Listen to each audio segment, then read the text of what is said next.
Luke chapter 15. Now, the tax collectors and sinners were all gathering around to hear him. But the Pharisees and teachers of the law muttered, "This man welcomes sinners and eats with them." Then Jesus told them this parable. Suppose one of you had 100 sheep and loses one of them. Does he not leave the 99 in the open country and go after the lost sheep until he finds it? And when he finds it, he joyfully puts it on his shoulders and goes home. Then he calls his friends and neighbors together and says, "Rejoice with me, I have found my lost sheep." I tell you that in the same way there will be more rejoicing in heaven over one sinner who repents than over the 99 righteous persons who do not need to repent. Or suppose a woman has 10 coins and loses one.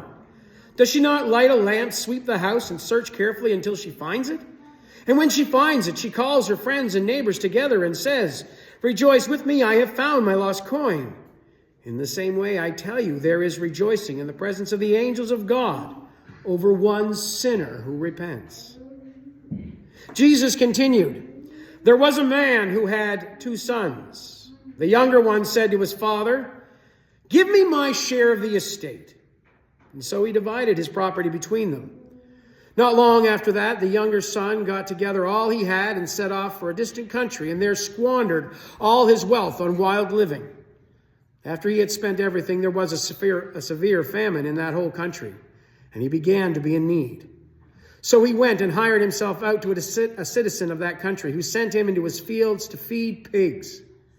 He longed to fill his stomach with the pods that the pigs were eating, but no one gave him anything. And when he came to his senses, he said, 'How many of my father's hired men have food to spare, and here I am starving to death. I will set out and go back to my father and say to him, Father, I have sinned against heaven and against you. I am no longer worthy to be called your son, but make me like one of your hired men.'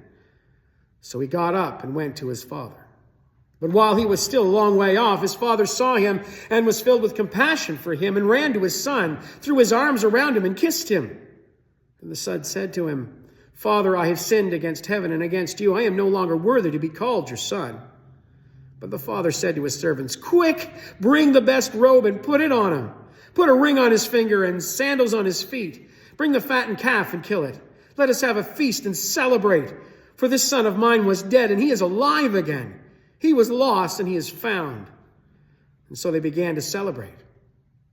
But meanwhile, the older son, who was in the field, when he came near the house, he heard music and dancing. So he called one of his servants and asked him what was going on.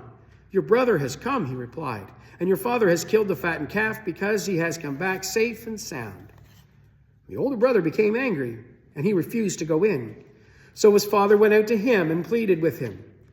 But he answered his father, 'Look, all these years I have been slaving for you and never disobeyed your orders. Yet you never gave me even a young goat so I could celebrate with my friends. But when this son of yours who has squandered your property and with prostitutes comes home, and you kill the fattened calf for him.' 'My son,' the father said, 'you are always with me, and everything I have is yours. But we have to celebrate and be glad, because this brother of yours was dead and is alive again. He was lost and is found.'"